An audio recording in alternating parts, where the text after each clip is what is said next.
It is an honor, Rep. I really appreciate the kind words, and it means a lot for you to be in my hometown. And it's great to see a lot of my friends from Tallahassee that I haven't seen in a while in Jacksonville. So thank you so much for being here. I have a great friendship with Mark, and I didn't see him yet when I walked in, but I just wanted to say how much, hey, Mark, great to see you. Thanks for being a great friend when I was in Tallahassee and now in Jacksonville and leading the way in Florida. So I appreciate the invite today. We'd like to invite up a great group, a great panel that I think we're going to have a great conversation up here. It's going to be very casual, and hopefully we'll have time to where you can ask questions after we're done speaking with the panel at the end of the session. So first, I'd like to invite up Greg Britton. He's the Chief of Strategic Partnerships at Defense Work and Interim Director of AFWorks in Vegas. So let's all welcome Greg.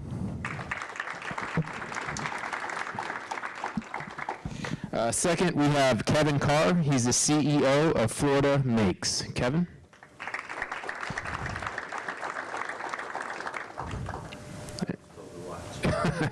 You did a good job. All right. The next panelist is Warren Helm. He's the Director and Site Leader for Cecil Field MRO Operations, Boeing. Warren? The next panelist is Chester Kennedy, CEO of Brig.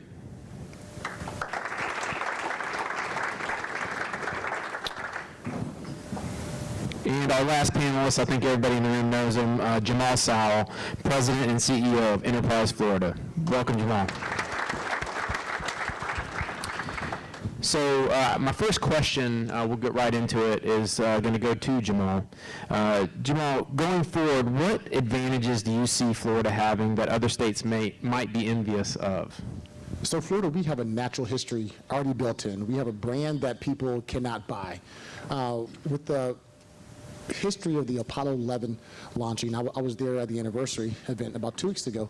And because of that brand, because of where we are in regards to our geography, being by water, the land that we have, other states cannot replicate what we have. They can't replicate the history. They can't replicate the history of Cape Canaveral, of the Kennedy Space Center, and because of that, we sell that. I sell that along with Space Florida, along with our partners, and as we sell that, I tell them the rich history of the aviation industry here, the space industry here, but as we sell that, I tell them about our low taxes. I tell them about our talent. I tell them about all of that we have to add to their repertoire as they look to coming here to start a business, to move their headquarters, whether it's Boeing, whether it's Harris L3 and others. That history cannot be replicated because Florida is so unique and really unique more than anywhere else, whether it's Texas or California. I can put that up against anybody. And that's shown because of the fact that companies in Florida bring about $15 billion in DoD contracts. And that's shown every single day because that brings jobs and it allows people to now be employed in Florida as we grow our aviation and aerospace industries. So a little follow-up, Jamal, as a young veteran yourself, what's the linkage between the discussion we're having today in Florida and the industry and what you're talking about? So I am what you call a Mustang Marine. I was enlisted after college, and then I went officer after that. And hoorah! Yet, so what that means is that as a combat engineer, we learned and worked with different industries, with the contractors. So I also did Stinger missiles. And with that, in our training, you always had a contractor embedded with you, whether it was someone who was an expert in that weapon system. And as a young veteran, they have certain skills that they learn every day, whether it's through their MOS, their job, and things that the average civilian would not know. So then they come out with a skill set that they're now able to take to the civilian world. And that skill set has come every day through training. And if someone can disassemble a howitzer blindfolded with somebody yelling at you, or whether it's a missile or a weapon, that means you're pretty skilled at what you do. And they come out, and there's industries here that want that type of talent for their workforce. And I think that's absolutely critical. And in the discussion that we had about this panel, it kept coming up over and over again is how you link the talent that we all need desperately in this state with the veterans who are finishing their time serving our country. So let's weave that in as we talk through this. I really appreciate that. And Yeah, the Jamal. last thing, I have a graphic up. Essentially, that has our industry clusters. And all around Florida, we are uniquely placed at a time like this to really market what we have and what we currently have to companies outside of the state. So as you see in every major area, we have the aerospace companies, aviation companies, and companies who are doing a lot of defense work. And we want to tell those veterans that they have a place here to make home and that people who want to hire them. Thank you. So, Greg, I've actually been out to AFWorks, and I'm taking a group of Jacksonville out there to Vegas in the next month. And it's a pretty incredible way that you can solve problems, unique way to solve problems. Give us some examples of you talked about the different contracting vehicles being utilized and some examples of Air Force challenges and their outcomes. Can you give us some examples of how you see the contract vehicles being used in the future, some differences? Yeah, so you're right. AFWorks Vegas is an amazing facility. There's some unique facilitation processes we go through out there, and I can. So just recently, we actually had a group out from Tyndall Air Force Base, and I think some of them were hesitant to come out because it was in Vegas. Why Vegas, right? And I heard that a lot. But once they got out there, they're like, wow, this was an amazing process. We talked anywhere from about what that base of the future looks like. We had 3D printed building type folks come out and demonstrate what they could do. We talked about the different contracting mechanisms. And so one of those contracting mechanisms, I can get more into that, is a PIA, which is a Partnership Intermediary Agreement. And that's where DefenseWorks really operates, in that PIA world. We have 6 hubs that are spread across the United States, in five different states, actually. And 2 of those hubs are here in Florida, SOFWorks and Doolittle Institute in Niceville, Florida. So we use that PIA as a base to flow money down to solve problems. So Tyndall would be one of those that we would look at. There's also commercial solutions offerings that we're looking at to help fund things quicker, more agile, nimble. That's what we need for Tyndall, get stuff built quicker. Although money's been passed, it's not going to be fast to get to the community, right? So let's look at those things that we can. SBIRs and STTRs, we use those contracting vehicles quite a bit, and the Air Force has really gotten, they've really gotten aggressive in how they can operate those. They have an open topic now, so you can almost apply for anything. And then also the other thing with that is that they also can do match. So if the companies come in and they have a company that finds another company that can solve a solution, they can match that as a 1-to-1. Or if a government agency finds that company, they can match it at 1-to-4. Or 1-to-4. So they've been getting aggressive in the contracting. Can you, just in case folks in the room don't know what AFWorks is, could you talk through a little bit about the unique way that they are problem solving and seeking solutions for everyday problems? Sure. So AFWorks and Doolittle, and as well as SOFWorks, has the same exact kind of platform. We'll do a problem definition workshop. We'll get all those folks at the table that really need to have input into the process. That's anywhere from contracting to government lawyers to industry to subject matter experts. We'll define what that true problem is. A lot of times people come in and say, this is my problem, I want to solve it. Okay, let's do this workshop first. By the time the workshop's done, that wasn't really even the problem. So you got to get to the root of the problem. So that's the key to what we do out there. Secondly is then we post that in an open competition. So we get this white paper, we post it. We had in the Helmet Challenge 103 non-traditional businesses and traditional businesses apply for the new fixed wing helmet. And then once those companies give us what their solutions are, we have them come in and have a showcase, demonstrate what that solution looks like. The Air Force comes in, or whoever, it could be the Army Corps, in our Arctic Works facility. But they look at that and they say, okay, yeah, these are the folks I want to move forward with. And what's nice about that is on the PIA, we can flow down funding to support their development efforts to these non-traditional businesses that have not normally done business with the government. And you know, that's the key, is getting these non-traditionals there to give us their solutions, because they've been overlooked for so long because it's so hard to do business with the government. I've done it. I was in manufacturing, and I remember, I mean, I bid stuff, and it would take 6 months before I got the award. I could build the stuff in 9 weeks, but it'd take me 6 months to get paid. You can't, as a small business, do that. So that's the key. And out of the Helmet Challenge, what we really found is the other key was we selected 13 companies out of those 103 to move forward with. But those companies got together on their own and partnered to bring 4 prototype solutions to the Air Force in just under 9 months. It's a very unique, outside-the-box way of solving problems, and hopefully we can learn more from that as we move forward in the state of Florida. So appreciate that. Kevin, you've talked about increasing defense supply chain participation by the Florida-based manufacturers. What are some of the ways that can be accomplished?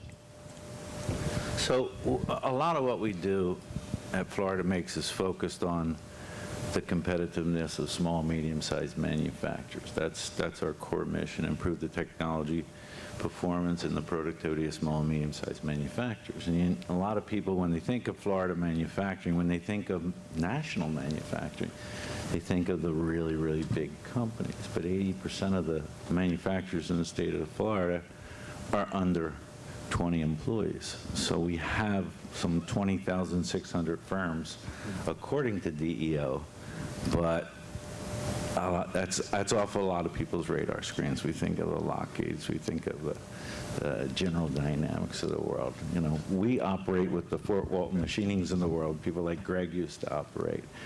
That's actually a big company by comparison to a lot of the firms.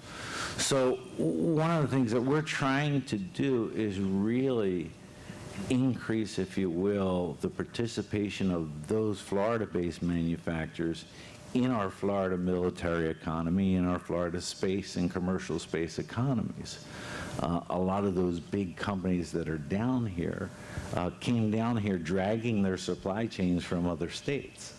And so our level of participation in those supply chains isn't as great as it should be. So that's one of the things that we're working on. We focus on trying to identify what those requirements are at the primes and the first tiers, and try to marry, if you will, suppliers, potential suppliers in the state together. So that's been one of our big focuses. A lot of times what you'll hear from the primes is, hey, yeah, I would really like to buy more from a Florida-based company, but, you know, do they meet the certifications? Can they meet these certain standards? Can they produce, you know, at military level quality and the throughputs that I need? So what we do, aside from the matchmaking part of that, is help them companies get through those certifications, get through those qualifications, and demonstrate that they are capable. And so a lot of our work is literally very hands-on, marrying the right resource with that company. So that's kind of how we have to tackle it one by one. To some extent, we're trying to figure out how we can do that in a group way around the prime or around the sector. But it's a touch sport. So talk to us a little bit about some of the barriers you've seen in this process, and are there ways that we can remove those barriers? I think some of the biggest barriers I mentioned earlier, one of the biggest ones is a lot of these firms have entrenched supply chains. They have suppliers that they've been using for years and years and years, and to sort of break that is kind of difficult. If all their buying's done in Connecticut, you know, there's no real sort of affinity to Florida per se. So that's a barrier. Another big barrier, because of their size, is finding each other. You know, you'd be surprised. I was talking to Greg a couple months ago, and one of the challenges that we were sort of conspiring on, collaborating on, we didn't get to the point of collaborating, was, you know, the director of Defense Works was saying, how do we find those suppliers other than through the primes? Because that's mainly the only path that they have. So a lot of these suppliers that participate in defense, you get into the third, fourth tier, you don't even know they're part of the defense base when in fact they are. And so to get to them has only been through those supply chain channels. So how do we make that more conducive to finding each other? And we have projects that we've been exploring. I can't say we put anything in the ground with groups like Associated Industries of Florida, National Association of Manufacturers. We've been talking, I don't know if Frank DeBell is in the room, we've been talking about that for the commercial space sector, talking about it for the defense sector. How do we create a capabilities database so that you can find these firms? Because you can imagine if you've got 20 people, you're worried about getting this week's product out the door by Friday. Sure. And you're not doing as much of that exploratory business development work. That's great. Very, very important topic. Warren, Cecil is a former Navy base. We've re-envisioned, created thousands of jobs out there. I think there's lots of opportunity for growth. Tell us how veterans play in their role in Cecil now as it is a commerce center, and other discussion you might have regarding the panel today.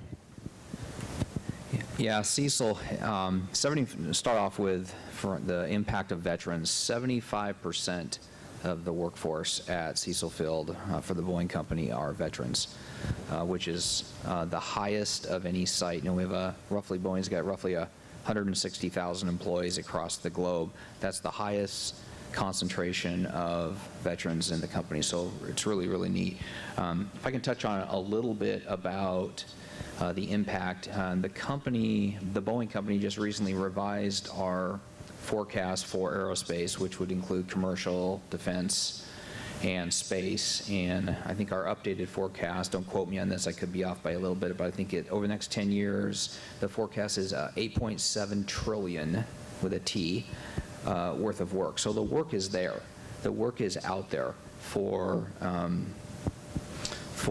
Florida and other states. Maybe the one thing I would touch on, and you may be asking me this after, but I'll just jump ahead. The benefit that I've had over my 30-plus years at Boeing is I've spent 20-plus years in Seattle, spent the last 8 years in Charleston, now year 1 here in Florida.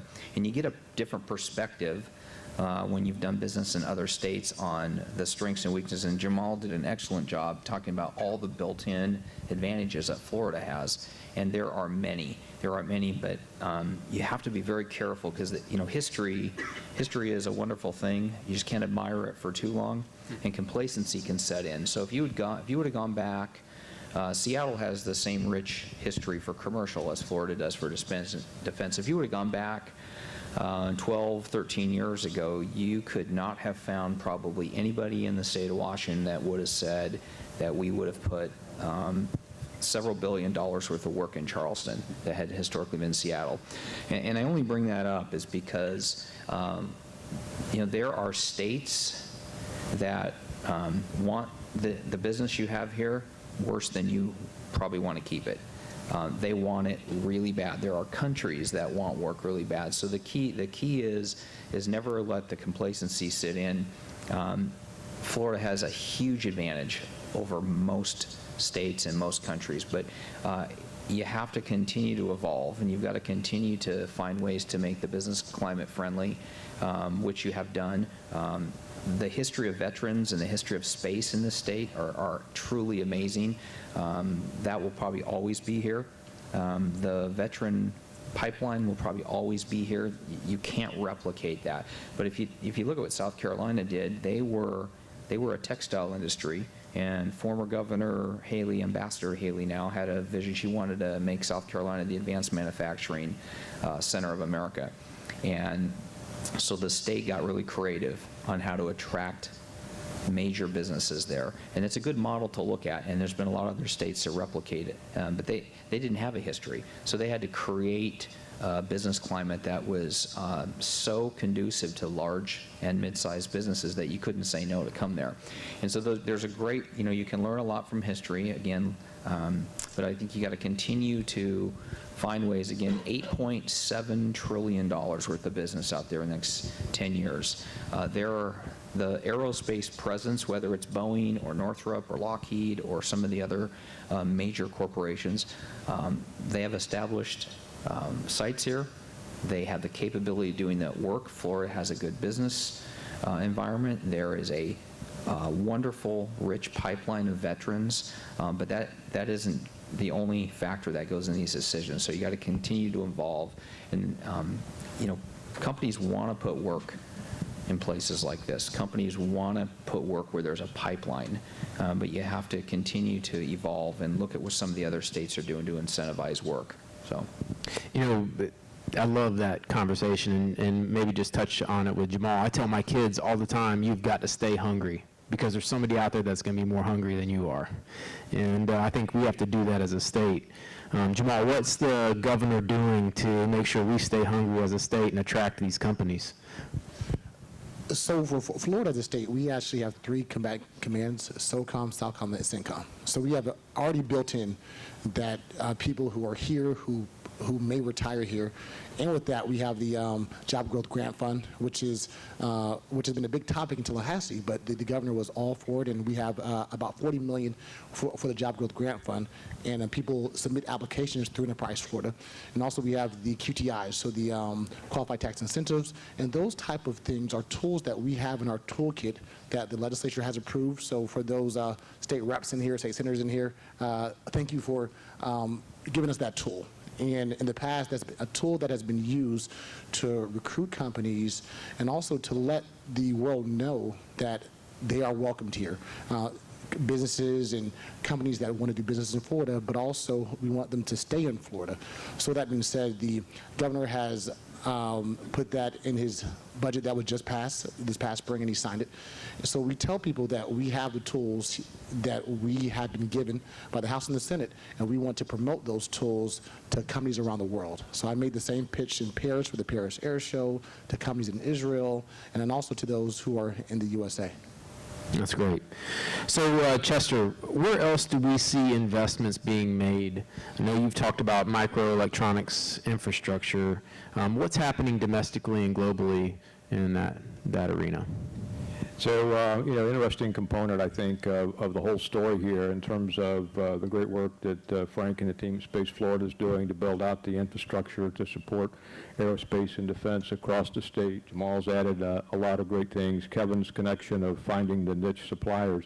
But, one of the critical components of any new weapon system is microelectronic devices.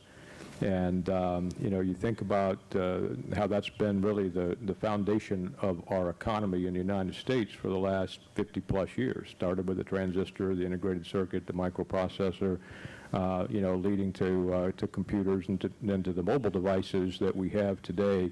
But where in the United States can you get a custom microelectronics device developed? There aren't very many places, right? And, some of you that are familiar with what's happening in the Albany region may say, well, look at New York. One of the largest production fabs for microelectronic devices in the world is located in New York. In fact, 2 of the top 5 are. Who owns them? TSMC and Global Foundries. TSMC is Taiwan Semiconductor Corporation, and Global Foundries is now owned by the United Arab Emirates. Used to be IBM at one point in time. And so the money that we spend as a country to advance the technology in this space, when we're spending that at universities in New York, which they do a lot of, and because New York is investing in the infrastructure, the federal money flows in there to do the research. And then who harvests off every advance that gets made in the technology? Those 2 companies that are surrounding the campus of the State University of New York.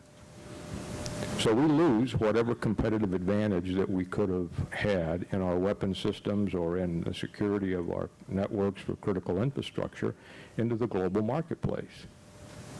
The other option is we go offshore and we get the microelectronics components fabricated in Taiwan or China, some other offshore location. And for a period of time, that might not have been as alarming as it is today, because what's changed? The complexity of these microelectronic devices. You know, you talked about, Jamal, about the Apollo 11 mission. You all realize that the computers that we used to send those astronauts to the moon and bring them back safely had about 3,000 transistors, maybe? Do you know how many transistors are in our iPhones today? Multiple processors with 10.5 billion transistors in each processor. So you think about what you can do with 3,000 to 5,000 transistors, and you think about what you can do with 10.5 billion transistors, and you think about, if I'm building a component that might go into an F-35 or might go into the next generation of weapon system, do I really want to have that built in an environment where a few thousand or even a couple of million of those transistors could be harvested to do some other malicious function that I would never know about? The device would still meet all of its performance parameters. Every way I could test it, it would still perform as I expected. But guess what? There's some other things that it's doing, or there's some back doors that cause it to behave differently when it's exposed to certain environments. Do we really want to leave that vulnerability in the hands of entities that aren't always aligned to the interest of the United States? I don't think so. So one of the key advantages that I think we have is through the bridge facility, a number of public entities have invested to create this infrastructure. We operate it as a not-for-profit entity for support of for-profit industries, and we see that as a critical component of the overall ecosystem of being able to provide access to the kinds of really advanced manufacturing that defense and aerospace contractors and other folks that are suppliers and elements of critical infrastructure will need to find Florida as a favorable environment. Very interesting thought, and appreciate you bringing that to the group today. Before we open it up for questions to the audience, any other thoughts on how we attract veteran talent to stay in the state of Florida? I'm opening that up to the panelists for discussion.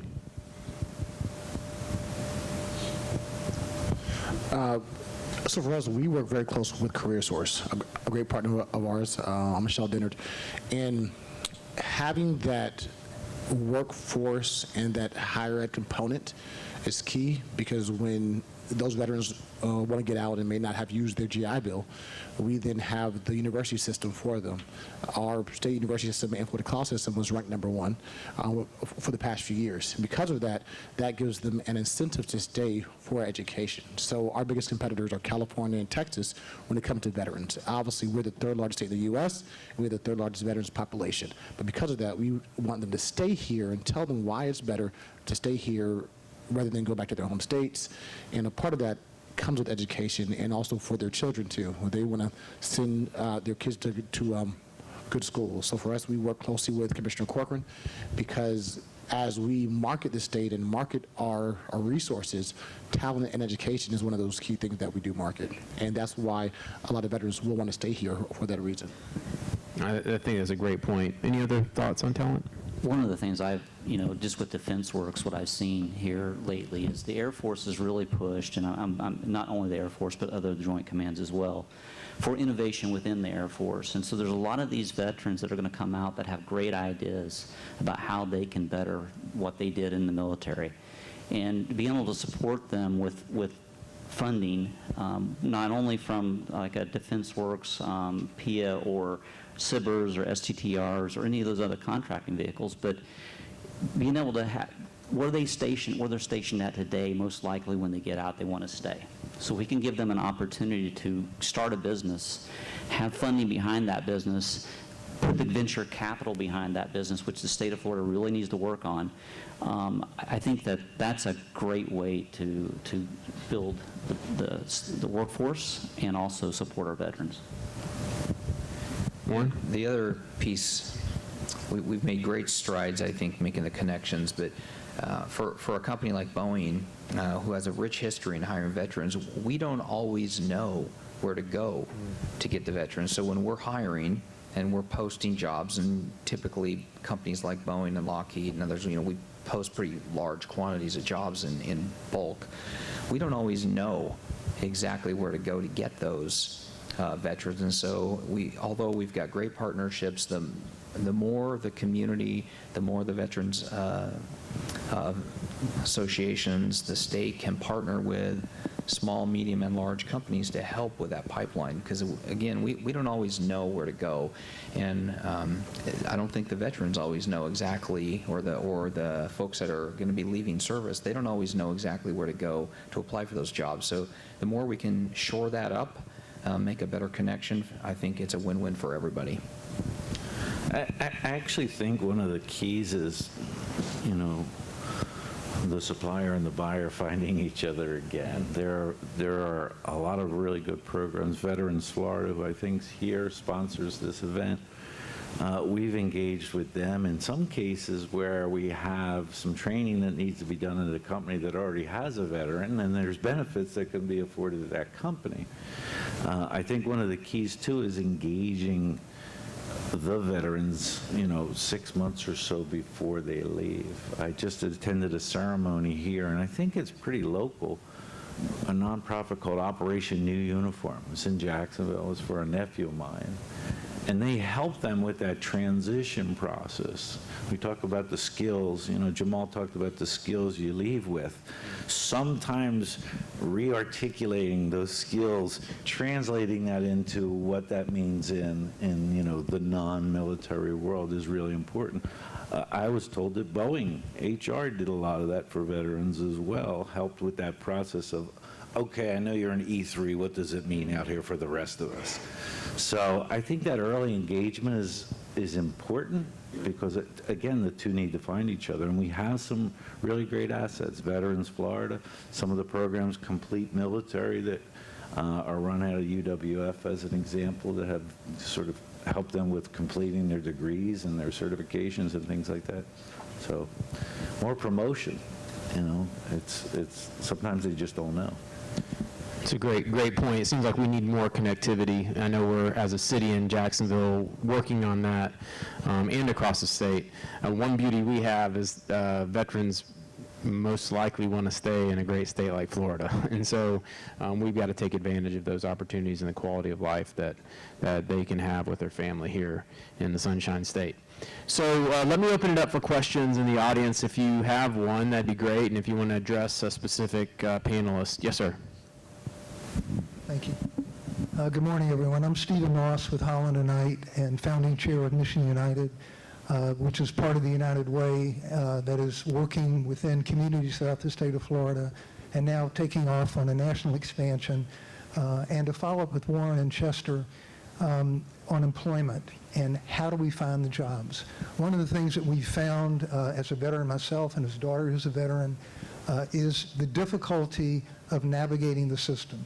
And the veterans tell us through the United Way and volunteer at United Way that reacclimating to civilian life and navigating the system is the number one challenge. And part of that navigation is how do we find those jobs that are out there? How do we know what Boeing has, for example, in Jacksonville? And is there a central database where a veteran can go and organizations that are supporting veterans can go to find where are those jobs throughout the state of Florida? Is there a single source of reference to find what those jobs are, to find what those databases are for those employers to make it easier to access the system? If I could just add to that, I think that's great. I agree with everything you said. And the other piece that both sides, industry and the state need to work on is not that sometimes when we post jobs, I'll just use Boeing example, we'll post jobs, they're very generic. And it's hard sometimes to articulate the specific skills or jobs, what those jobs really are, or what skills we're really looking for. So, we got to continue to do a better job on our end. But I think, to your point, if there was some kind of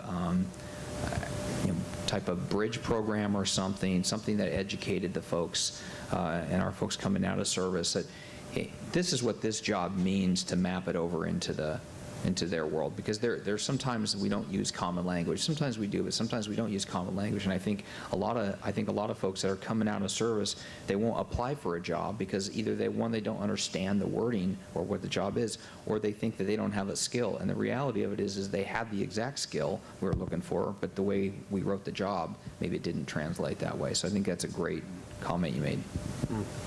Very interesting. Questions? Yes, sir.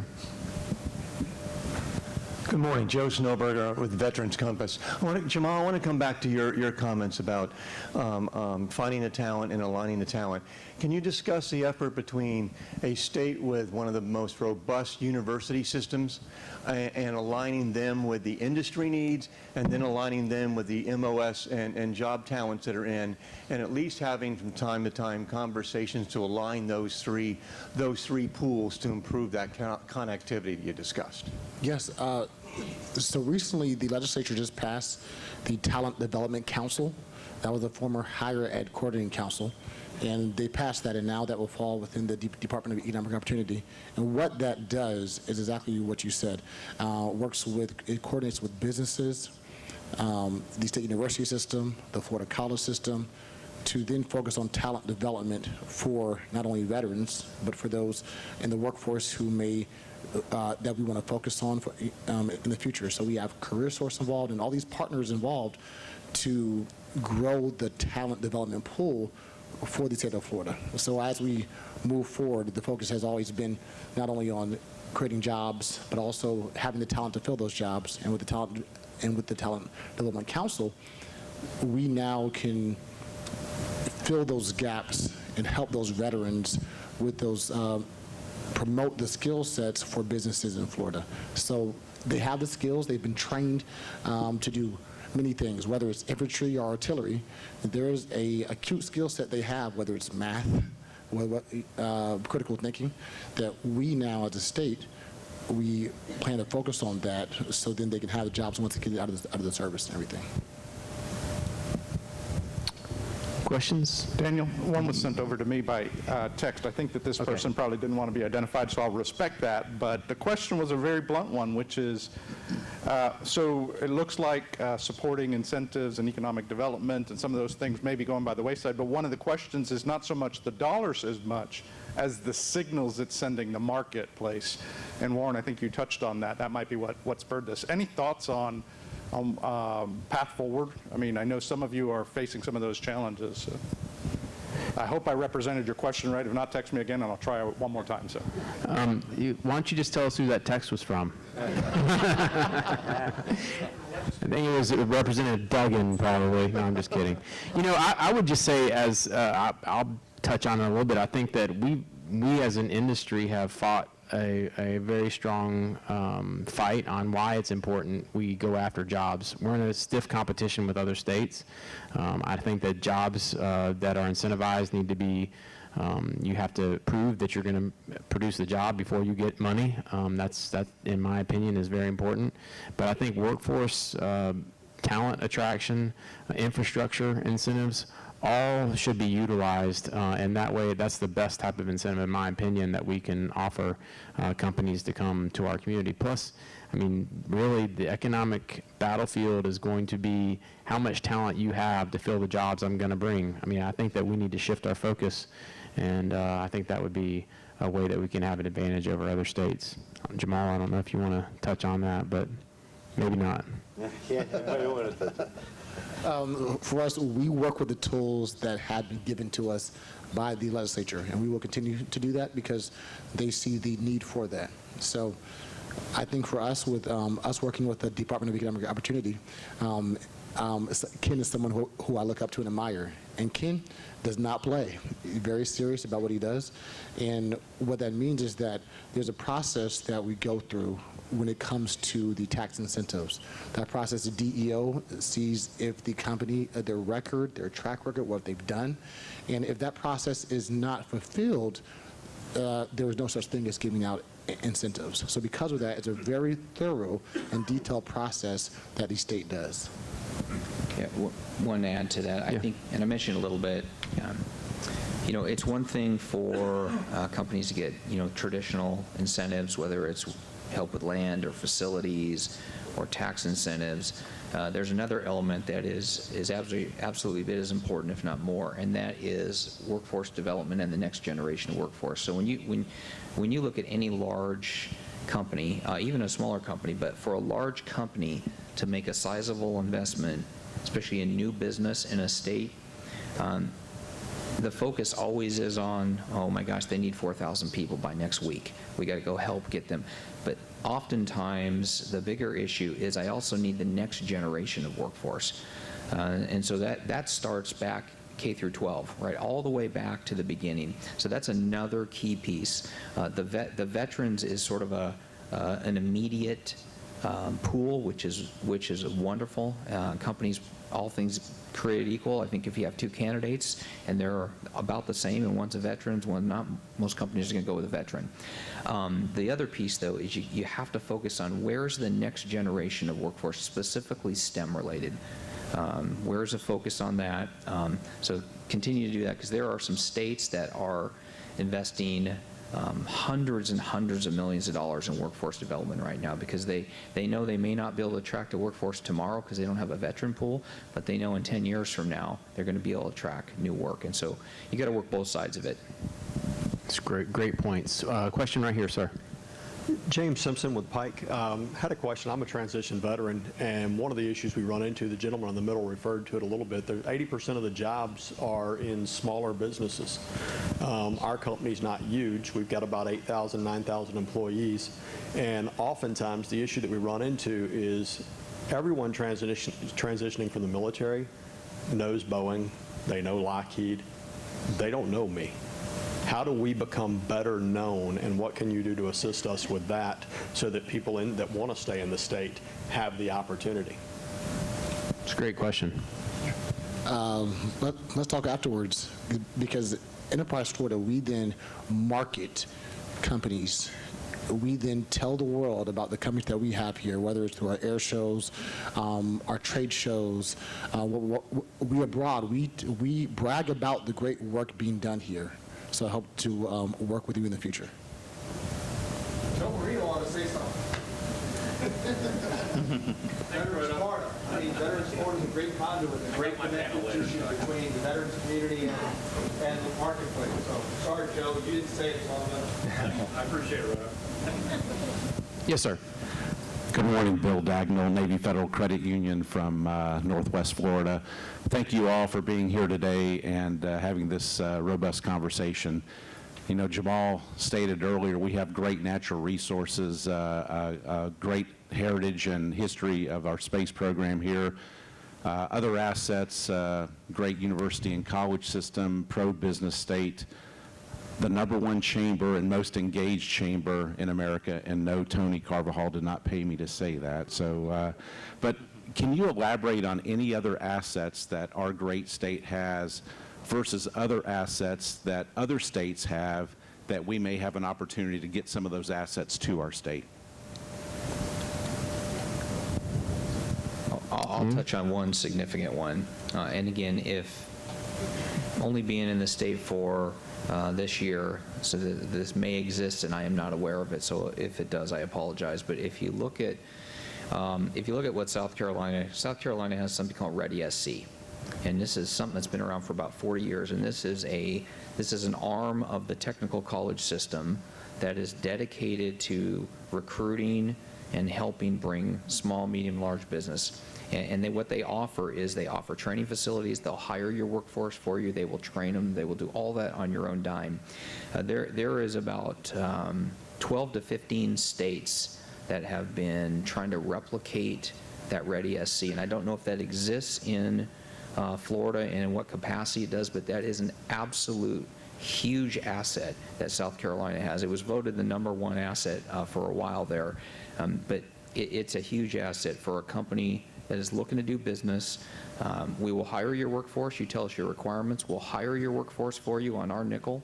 We'll train your workforce for you. We will ensure that, and they will do a sustaining, generally it's about a 5-year sustaining training, retraining process, all on the state. And so that is a huge incentive, especially for a larger company that's going to come in and hire thousands and thousands of folks. So I don't know if something like that exists here or not, but that would be a model to go look at. So, twice we've heard about South Carolina. I think one of the keys there, and I don't think it's going to happen for us, is they got to an absolute point of desperation 25 years ago and decided to get their act together. And I always say we're blessed and cursed with tourism. And we do really, really well. And we'll never sort of have our backs against those walls unless hurricanes do it or some outside event does it. But you almost have to think with that mindset. And so, you know, you talk about the assets in the state. I worked at the federal level for a number of years running a program, manufacturing extension program, in each one of the states, South Carolina being one of them. And I left for 10 years, and I was asked to come back as a consultant to look at Florida, because Florida had a problem getting their MEP started, and it failed, and there was lawsuits, and there was all these things. And so I came in as a consultant. I don't know how, but I live here now, and I'm in the middle of it. But the thing that I admired about putting together that proposal for Florida was the assets. They have a tremendous number of assets, a lot of whom don't talk to each other.